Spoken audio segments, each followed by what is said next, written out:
messieurs, bienvenue dans ce nouvel épisode de Zone Technique. Aujourd'hui, on va parler de jeux mobiles. Bah oui, quand vous pensez à jeux vidéo, vous avez forcément PC, Xbox, PS5 et la Switch tout seul de son côté.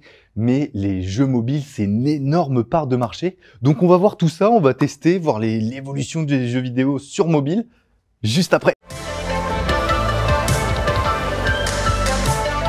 Et oui, si ça paraît une habitude d'avoir un petit peu la tête baissée pour jouer aux jeux vidéo, sur son petit téléphone, ça l'était pas du tout avant, parce que l'apparition des jeux vidéo sur smartphone, sur téléphone, parce qu'on n'était même pas sur smartphone avant, c'était 1994. Et oui, sur un nom imprononçable de téléphone, le jeu qui a été adapté, c'était le plus connu d'entre tous à son époque, Tetris, évidemment, deuxième jeu le plus vendu au monde, derrière Minecraft. Après ça, en 97, vous avez Nokia, Nokia 3310 avec son jeu légendaire de Snake, qui reviendra un petit peu partout. Avant, vous le téléchargez pas, il était livré sur le téléphone. Donc c'était un petit peu ça, les jeux, c'était soit livré avec le téléphone, soit vous devrez vous câbler, soit c'était votre opérateur. Bref, c'était compliqué. Donc années 90, donc fin 90, voilà, on a les débuts, années 2000, un petit peu timide. Puis en 2008, il y en a un qui va dire « mais c'est génial ». C'est Apple, évidemment, avec l'arrivée de l'App Store en 2008, le début des contenus téléchargeables. Alors là, ça va exploser. Évidemment, le média a évolué. On est passé de quelque chose qui avait un clavier à une surface. Donc ça change totalement la surface de jeu. Donc c'est pour ça qu'on va avoir les jeux tactiles, évidemment, parce qu'avant, c'était avec les boutons. Qu'est-ce que ça donne tout ça? Ça donne que au début, vous n'avez pas beaucoup de place pour les jeux vidéo. Si vous vous souvenez bien, il fallait même choisir ces jeux si vous n'avez pas beaucoup de place. Maintenant, c'est plus du tout un problème parce que les téléphones, c'est 200, 100, 500, bref, même 1 Tera avec le nouvel iPhone. Bref, c'est n'importe quoi. Vous avez plus de soucis avec la place des jeux vidéo. Mais on va voir à quoi ça ressemblait tout ça juste après.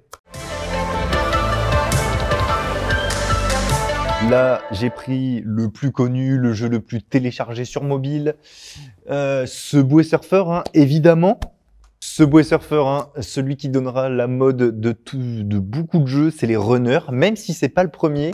Je pense citer d'autres, comme Temple Run, moi, qui est mon tout premier jeu téléchargé, qui aura une suite, Temple Run 2, quelques années plus tard. Subway Surfer, comme on peut le voir juste derrière moi, mais aussi Minion Rush, Jackpot Joyride, mais là c'est en 2D. Bref, il y en a eu beaucoup. Alors, qu'est-ce que ça donne? C'est un petit peu un jeu infini, où on se déplace de droite à gauche. Il n'y a rien de plus classique. Donc, comme on peut le voir, c'est quand même un jeu de 2012, mais qui a pas si mal vieilli. Visuellement, on est quand même quelque chose sur de pas trop moche. Donc, au début de chaque partie, c'est un petit peu long. Le temps que ça se lance, c'est vraiment très lent, là. Bon, à y rejouer, c'est un peu rompiche. On s'ennuie un peu, mais bon, là, on est un peu au début de partie. On va récupérer quand même un maximum de pièces. Je suis quand même étonné que pour un jeu de 2012, on ait quand même si bonne qualité. Bon, après, j'imagine qu'entre-temps, ils ont amélioré leur jeu, vu le nombre de ventes complètement stratosphériques. J'ai perdu, je suis vraiment très mauvais. Ce qui caractérise un petit peu les runners, c'est un petit peu ce média, un téléphone. On va pas acheter un runner sur console ou sur PC. C'est vraiment fait pour les jeux gratuits, c'est parfait sur un smartphone pour l'avoir directement à droite-gauche. Donc c'est vraiment le média parfait pour ce genre de jeu. On va quand même en parler parce que là je le vois sous mon œil, mais évidemment les publicités.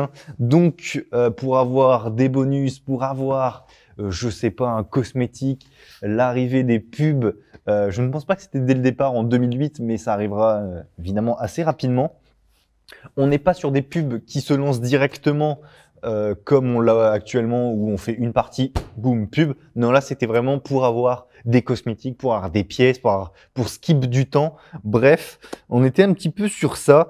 Et je vais tout de suite passer la pub. Waouh, 3 clés. Merci beaucoup. Regardez, et en plus, vous avez même des défis. C'est vraiment malin. Des défis pour dire que vous avez regardé tant de vidéos. Donc voilà, on en a fini avec Subway Surfer et on va passer à la suite. Je parle de jeux charnières. Évidemment, Clash Royale, c'est un petit peu le mélange entre un jeu de stratégie / jeu de cartes. Donc ça aussi, c'est un grand pan des jeux mobiles parce que ça demande pas beaucoup de ressources, pas beaucoup de visuels. Donc des jeux, vous en avez plein. Hein. Vous avez TFT, vous avez Hearthstone, vous avez Marvel Snap, bref, plein de jeux de stratégie, un petit peu jeux de cartes. Évidemment, Clash Royale, qui avec tous ces dérivés moches qui viendront après pour un petit peu voler la vedette. Mais c'est le seul qui a survécu, avec encore une énorme communauté qui s'arrache à chaque trailer. Bref, c'est un petit peu la guerre, l'arrivée du pay to win, hein, c'est complètement triste. Là, quand je parlais de microtransactions, là c'est indissociable de Clash Royale, rien que par ça, hein, vous avez évidemment le pass royal, vous avez, alors moi ma boutique en ce moment c'est terrible, alors 1, 2, 3, 4, 5, 6, 7, 8, 9, 10, 11 offres pour des offres spéciales pour acheter, c'est complètement n'importe quoi. Donc il y a eu beaucoup de mises à jour. Hein. Si comme moi vous revenez sur le jeu, après plusieurs années, hein, parce que moi j'ai téléchargé le jeu en 2016, hein, presque à sa sortie, et ben vous allez avoir plein de nouveautés, l'arrivée des coffres par passage de niveau, vous allez récupérer tous les récompenses par rapport à là où vous étiez, bref, il y a beaucoup de choses. L'arrivée du classé, il y a plein de choses vraiment intéressantes. Donc, on va se lancer une petite partie PK Brick Spam. Donc, oh, c'est super rapide. Donc là, quand même, visuellement, on est sur un beau petit jeu. Hein. Rien que ça, des belles animations. Vraiment beau. Alors, on va essayer de ne pas se faire foudroyer dès le début. Ok, on va lui mettre une pression sur la droite. Petit fantôme royal pour défendre tout ça. Le PK qui n'a pas bougé. On va mettre une petite bûche là-dessus. Ok, on lui met une petite pression. Est-ce que tu peux disparaître? Merci. Ok, je pense pas que ça va suffire à défendre. Oui, il a pris l'aggro, parfait. Le PK qui est complètement monstrueux. J'adore cette carte. Ok, il va pas essayer de me mettre une pression, je vous le dis. Il va devoir défendre. Dépêche-toi, dépêche-toi, dépêche-toi, dépêche-toi, dépêche-toi, dépêche-toi, dépêche-toi, dépêche-toi. Parfait. Une défense parfaite et une attaque parfaite. Voilà. Et on prend une première tour. Oh mon dieu, je suis impérial. Ok, alors là, ça va peut-être un peu dangereux. Oh oui, bien sûr, le mini PK qui ne touchera pas. Hop. Oh mon dieu, je pense qu'il a peut-être abandonné. Oh mon dieu, c'est un peu impérial ce que je viens de lui mettre. On va aller mettre un petit fantôme royal en arrière, le temps qu'il arrive. Va-t-il me mettre une petite pression? Ok, il n'a pas l'air. Ok, dommage. Ok, on va quand même faire tout ça. Allez, si je pouvais dépasser le... Ok. Un peu my bad ça. Ok, on va lui mettre un gros PK en pression. On va voir qui est qui. Est-ce qu'on peut tenter le 3 couronnes en 1 minute? Ah non, même pas. Ok, on va lui mettre une pression sur la gauche tout de suite. On lui laisse pas le temps de respirer. En plus, il a utilisé... Ok, il est pas bien. Ok, ça touche. Ok, on lui laisse aucun buzz. On va mettre ça derrière. On va mettre ça sur le côté, le temps de tout défendre. Ouh, c'est une très mauvaise idée ça mon garçon. Tu vas juste te faire éclataxe. Ok, on tue instantanément le méga chevalier. Alors ça, on va juste faire attention. On prend la grosse là. Ok, parfait. Ok, le mini PK qui est parti courir. Ça sera pas un 3 couronnes, mais en tout cas, ça sera quand même un 2 couronnes assez sévère. Je ne lui ai laissé aucun buzz. Donc, c'était un petit peu Clash Royale. Ce qui est bien avec ce genre de jeu, c'est vraiment vous pouvez plonger, vous pouvez vraiment dig très profond dans ce genre de jeu, parce que c'est quand même un jeu de stratégie assez profond. Il y a quand même une centaine de cartes. Ouais, il y a quand même 110 cartes. Vraiment excellent que je vous conseille. Je suis retombé dedans pour cette vidéo. Je suis totalement accro. C'est terrible. Plus vous débloquez de cartes, plus vous débloquez la possibilité de faire des decks et ainsi de suite. C'est infini. Mais je suis obligé, le point noir que j'ai cité au début, si vous voulez monter très haut, très vite, vous êtes obligé de passer à la caisse. Là, il n'y a pas de débat. Donc voilà, je pense qu'on en a fini avec Clash Royale. Qu'est-ce que ça me fait plaisir de vous le présenter, celui-là. Donc on va tout de suite passer à la suite. Le jeu suivant est sorti la même année que Clash Royale. mais celui-ci aura inventé un petit peu son gameplay à lui tout seul. Alors la folie Pokémon Go, qu'est-ce que c'est? Eh ben c'est un jeu en RA, en réalité augmentée, pas en VR. Donc qu'est-ce que la RA? Eh ben c'est tout simple, c'est juste que vous avez un petit bouton. Oui, j'ai de l'espace suffisant. Il veut, ah pas. Voilà la RA, à quoi ça sert. Donc, si comme moi, au bout d'une dizaine, vingtaine, trentaine d'heures, même au bout de 5 minutes, eh ben, vous allez finir juste par le désactiver parce que c'est insupportable.